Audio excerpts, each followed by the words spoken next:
Good morning, everyone. Since it is not possible to conduct regular classes, from today onwards, I will start the video capturing, and this will be uploaded in YouTube in a college website. You can go through this video. If you have any doubt, you can call me. I will try to clarify your doubts. And the same PDF format of the notes, what I am using to explain, will be uploaded to WhatsApp group. Let me start with the first chapter, game theory. Since it is open choice examination for all of you, this time you can attend any 5 questions. First, I will try to complete 5 simple chapters such that you can score good marks from those questions. One among such a chapter is game theory. In game theory, in examination, you may expect 6 to 8 marks definitions and then problems. There are 2 methods to solve problems on game theory. One method is using dominance rule and another one is graphical method. First, let me explain some of the definitions involved in this particular chapter. You all know what is a game. Game in general, it is a competition between 2 teams or 2 players. In war sense, it is a competition between 2 businessmen or 2 companies. When there is a competition between 2 teams or 2 companies, to attract the customer or to win the game, they will use different strategies, game strategies or business strategies. When they use different strategies, that is, each strategy may lead to a loss or a gain.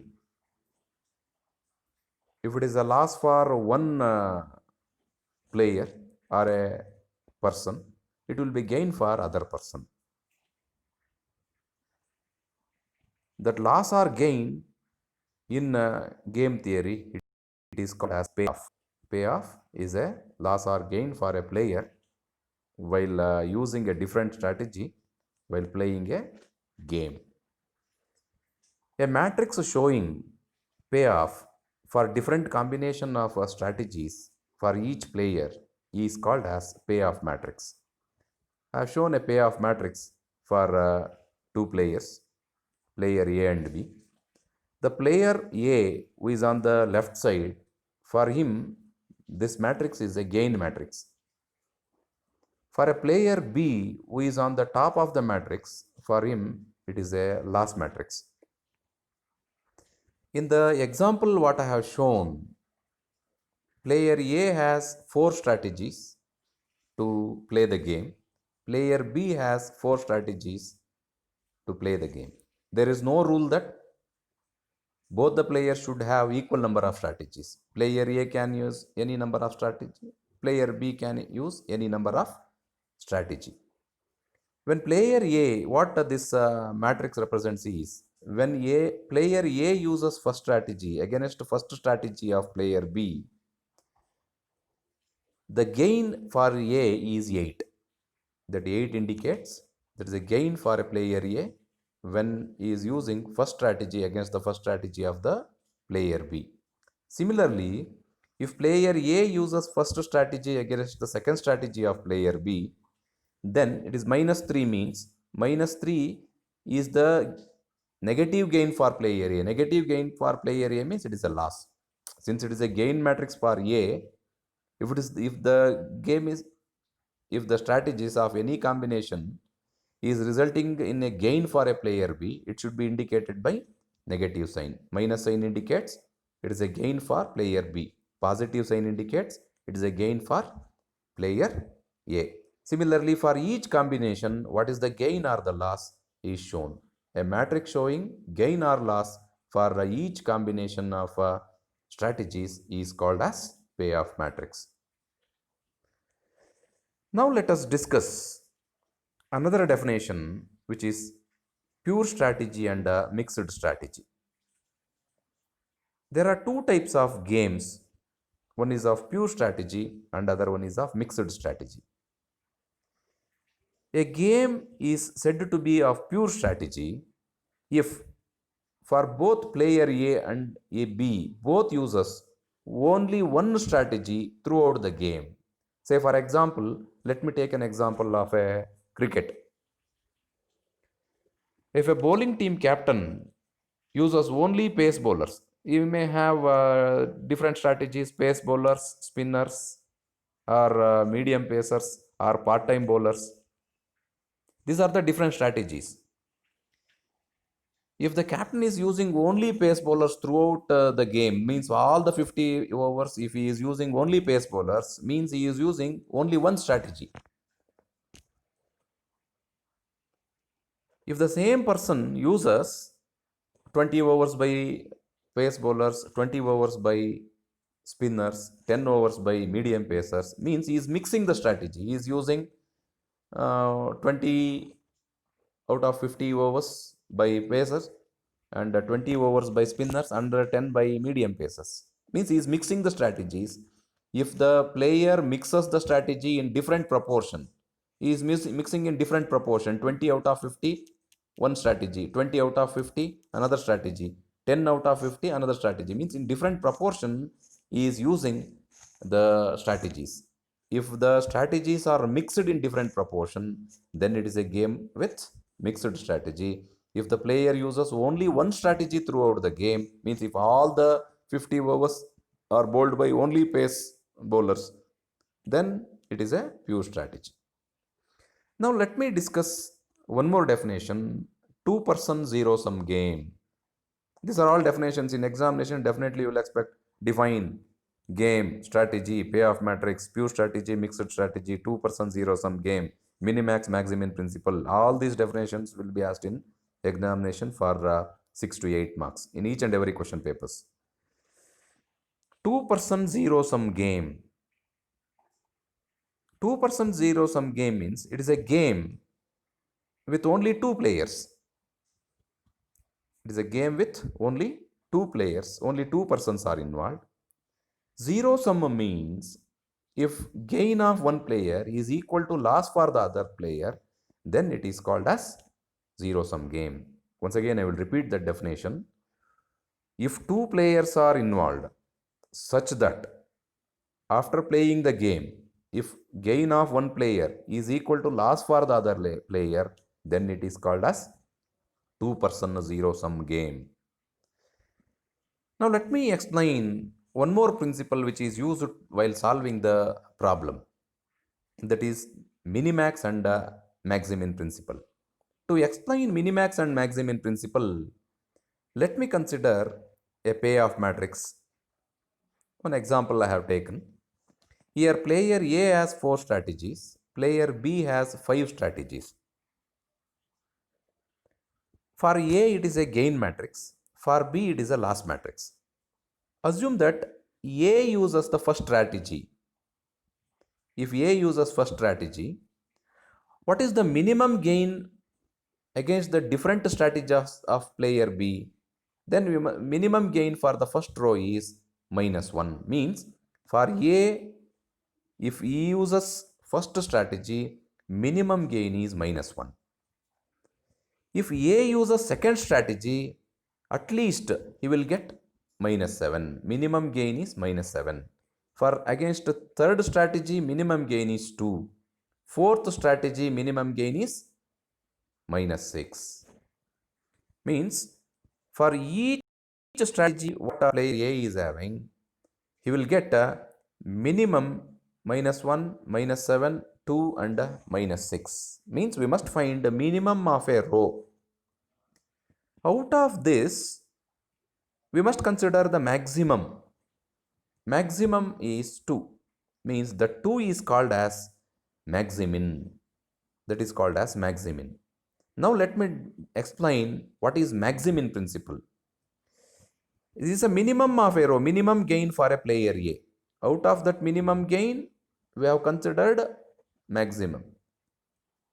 If a player uses, now I am defining what is maximum in principle. If a player is trying to maximize his minimum gain, what he is trying to do? If player is A is trying to maximize his minimum gain, he has considered maximum among the minimum gains. If a player is trying to maximize his minimum gain, then he is said to use maximum principle. I hope you followed. If the player is trying to maximize his minimum gain, then he is said to use maximum principle. Same words you must write. Now let me explain minimax principle. For player B, it is a loss matrix. If player B uses first strategy, consider the first column. If player B uses first strategy, what is the maximum possible loss? It is a loss matrix for him. Maximum possible loss is 4. Maximum of the first column is 4. Second column 2. Third column 3. Fourth column 7. Fifth column 5. Means for each strategy, this is the maximum loss what he is going to get while playing a game. Now in that, always B will try to minimize the loss. For A it was gain, that's why he maximized it.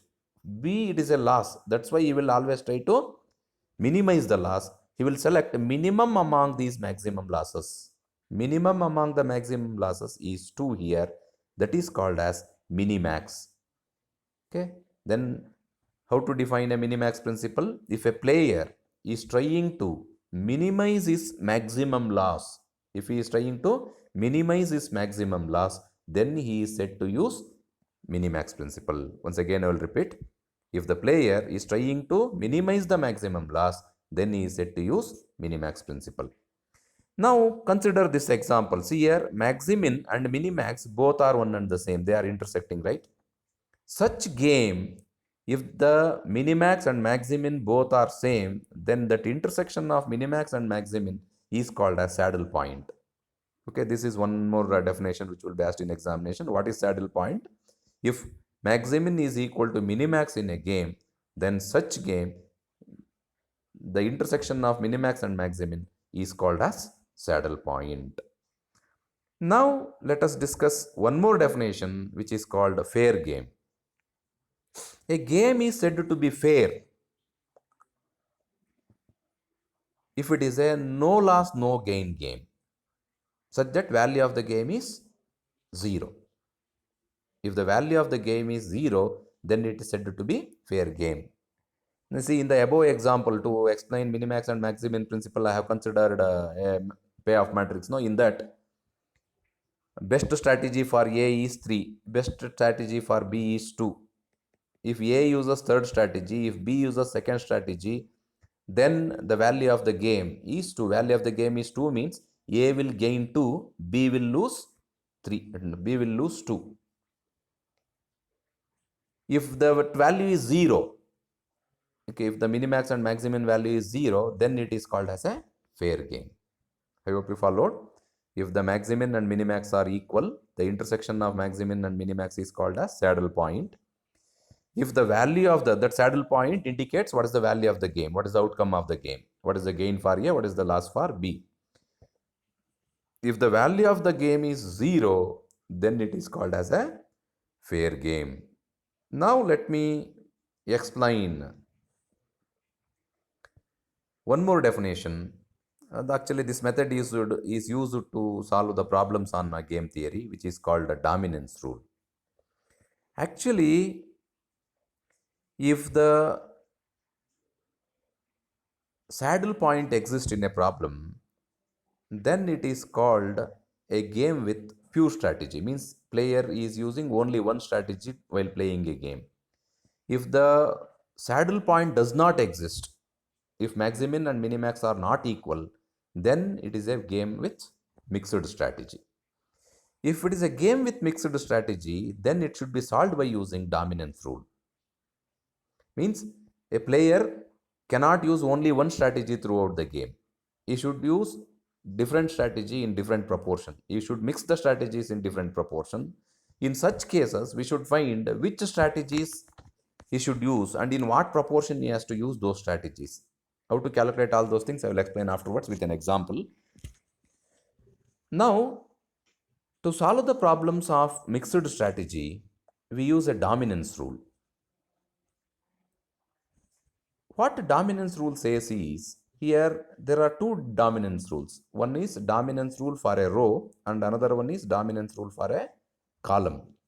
What dominance rule for a row says is, if you consider any two rows, x row or y row, if all the elements of x row are greater than or equal to the corresponding elements of y row, any row, all the elements of that particular row must be greater than or equal to corresponding element of the other row, then xth row is dominating the yth row. If all the elements of xth row are greater than or equal to yth row, then x is dominating y, then we can eliminate y. Okay, we can remove y from the matrix. Like this, whatever may be the order of the matrix given, we should apply this dominance rule while solving the problem of mixed strategy, and the matrix should be reduced to 2 cross 2 form. If it is a 4 cross 4 form, now we should reduce it to 2 cross 2 form by applying dominance rule. Now let me consider this example. Let us compare first row and second row. 2 is greater than 0, first and second row. 5 is greater than minus 2. 6 is less than 7, means dominance rule for first and second row is failed. Now compare first and third. Always you must compare like that only. Compare first with second, first with third, then second with third. You must compare all the rows. You must check which row is dominating, which is dominating the other row. The other row should be eliminated. Now 1 and 2 are compared. Dominance rule fails. All the elements must be greater. Otherwise dominance rule fails. Now compare 1 and 3. 3 is greater than 0. Minus 3 is less than minus 2. Dominance rule fails. Now dominance rule for 1 and 2 failed. 1 and 3 failed. Now compare 2 and 3. 3 is greater than 2. Minus 3 is less than 5. Dominance rule for the second and third row also fails. We cannot eliminate any of the rows because dominance rule for any combination of rows is not satisfied. Now let me consider the dominance rule for a column. What dominance rule for a column says is, if all the elements of xth column or any column, xth column, are less than or equal to corresponding elements of yth column, all the elements of xth column are less than or equal to corresponding elements of yth column, then column x is dominating y. You must be very careful while comparing rows. Elements of a row must be greater than. Here it should be less than. Corresponding elements of xth column are less than or equal to corresponding elements of yth column, then x dominates y. We can remove y. Now in the above example, in the same example, compare the columns now. Let us compare first and the second. Minus 2 less than 0. 5 greater than 2. Means dominance rule for first and second column fails. Now compare first and third. 7 greater than 0. 6 greater than 2. 8 greater than 3. Means all the elements of column 1 are less than or equal to corresponding elements of column 3. Means column 1 is dominating column 3. Since column 1 is dominating column 3, we can eliminate column 3. If we eliminate column 3, this is the resulting matrix. We should remove that. Since column 3 is 1 is dominating 3, we can remove 3. If we remove 3, this is the resulting matrix. Now still we should further reduce this. We must eliminate one. Now it is reduced to 2 column form. Always it should be reduced to 2 rows and 2 column form. Now let us compare the rows. Now compare, one of the column is eliminated. Now again we should check dominance rule for row. Here compare first and second row. 2 greater than 0, 5 greater than minus 2. Means elements of second row are greater than or equal to elements of first row. Since row 2 is greater than or equal to R1, R1 should be eliminated. Okay, R1 eliminate R1. Now if we eliminate R1, then the resulting matrix will be this. Now it is reduced to 2 cross 2 form. You can compare, you can apply dominance rule for this particular matrix now. Compare, apply dominance rule row wise. 2 less than, 3 led second and third row, 3 greater than 2, minus 3 less than 5. One element is greater, another element is less than, means dominance rule fails. Now let us apply dominance rule column wise. 2 less than 5, 3 greater than minus 3. Means one element is greater, another element is smaller, less than. Then dominance rule fails. Means it is not possible to reduce this matrix further. This is the final form of the matrix. Means what this indicates, for A, best combination of strategies is 2 and 3. For B, best combination of strategies is 1 and 2. A should use 2 and 3 strategy, B should use 1 and 2 strategy. These are the best strategies for A and B. In what proportion they should use, that we should find. I will explain that with an example while solving the problems. Finally, please remember this. If there is a saddle point, maximum and minimax are equal, then it is a pure strategy problem. Pure strategy problem, each player will have only one strategy while playing a game. If there is no saddle point, if maximum and minimax are not equal, then it is a game with mixed strategy. If it is a game with mixed strategy, then we should reduce the matrix to 2 cross 2 form, and we should find what is the optimum strategy for player A and B. Now let me explain one example with maximum and minimax principle, in which there is a saddle point. Now consider this example. Okay, for A has 4 strategies, B has 5 strategies. Now let us apply maximum and minimax principle. Find a minimum of a row. For each row, find what is the minimum. In that, consider a maximum, that is called maximum point, that is 6. Consider a maximum of each column. For first column 6, second column 7, third 9, 8, like this. For each column, consider a maximum. In that, consider minimum of the maximums, that is called minimax, that is 6. Here maximum is also 6, minimax is also 6, both are intersecting, means this is a problem with pure strategy. Okay, this problem, we got the solution now directly. For A, best strategy is 3, for B, best strategy is 1, such that the value of the game is 6. Answer you should like this. Since there exists a saddle point, it is a game with pure strategy. Hence optimum solution is for player A, strategy 3, for player B, strategy 1, and the value of the game is 6. The value of the game indicates what is the gain for A and what is the loss for B. Okay, dear friends, in the next video, I will explain some examples with the dominance rule. In examination, definitely the problems will be asked to solve by using dominance rule and or by using graphical method. Generally, some definitions for 6 marks, one example with dominance rule for 8 marks, and another problem on a graphical method for 6 marks you may expect. Okay, in the next video, I will continue with the problems which are solved using dominance rule.